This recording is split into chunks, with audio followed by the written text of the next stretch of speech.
نحمدہ و نصلی و نسلم علی رسولہ الکریم، اما بعد فاعوذ باللہ من الشیطان الرجیم، بسم اللہ الرحمن الرحیم۔ معزز سامعین کرام، جیسا کہ ہم جانتے ہیں کہ ماہ ربیع الاول کی آمد ہو چکی ہے اور الحمدللہ عید میلاد النبی بھی تمام مسلمانوں نے مذہبی جوش و خروش اور عقیدت کے ساتھ منایا۔ تو آج کا اسی حوالے سے ہمارا موضوع ہے کہ عید میلاد النبی کے ساتھ ساتھ ہماری اور کیا ذمہ داریاں ہونی چاہیے۔ تو جیسا کہ ہم جانتے ہیں کہ نبی کی اطاعت ہی اللہ کی اطاعت ہے۔ اخوت اور رواداری کا دامن اگر مضبوطی سے تھام لیا جائے تو عالم اسلام کے سر سے زوال کے بادل جھٹ سکتے ہیں۔ اسی طرح آج ہم اس نبی آخر الزماں کی ولادت کا جشن منا رہے ہیں، جو بنی انسانوں کی فلاح کا ایجنڈا لے کر اس دنیا میں آیا۔ لیکن اگر عمومی طور پر اپنا محاسبہ کرے تو ہمیں یہ یقین کرنا پڑے گا کہ ہم نے نہ احکام قرآن کو سمجھا ہے اور نہ ہی تعلیمات پیغمبر صلی اللہ علیہ وآلہ وسلم کی گہرائی اور گہرائی کا ادراک کیا ہے۔ آج دنیا بھر میں مسلمان ذلت اور رسوائی کا ان کا مقدر بن چکی ہے۔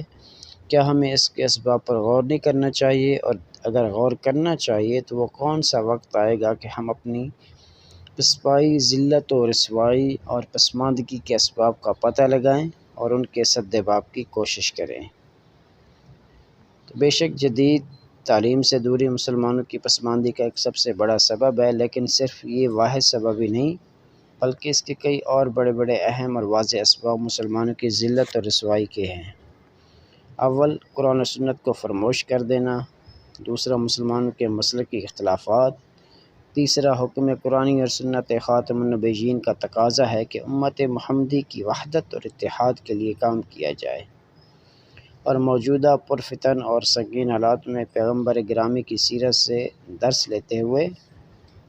باہمی اختلافات اور فروعی اور جزوی مسائل کے حل کے لیے امن و محبت، رواداری، تحمل اور برداشت کا راستہ اختیار کر سکیں، تاکہ امت مسلمہ میں مسلکی تفریق اور اختلاف کے خاتمے، امن اور آشتی کے فروغ کا راستہ اپنا کر ہم خالق کائنات اور منجی بشریت رحمت للعالمین کی خوشنودی کا حاصل کر سکیں۔ تو خاتم المرسلین کے میلاد کا جشن منانے کا سب سے بہتر اور موزوں طریقہ یہ ہے کہ امت مسلمہ بالخصوص اور عالم انسانیت بالعموم حضور اکرم صلی اللہ علیہ وسلم اور خانوادہ رسالت کی سیرت اور فرامین پر عمل کریں اور اپنی انفرادی، اجتماعی، روحانی، دینی اور دنیاوی مسائل کا حل تلاش کرنے کے لیے حضور اکرم صلی اللہ علیہ وسلم کے اسوہ حسنہ کو نمونہ عمل قرار دیں۔ پیغمبر اسلام نے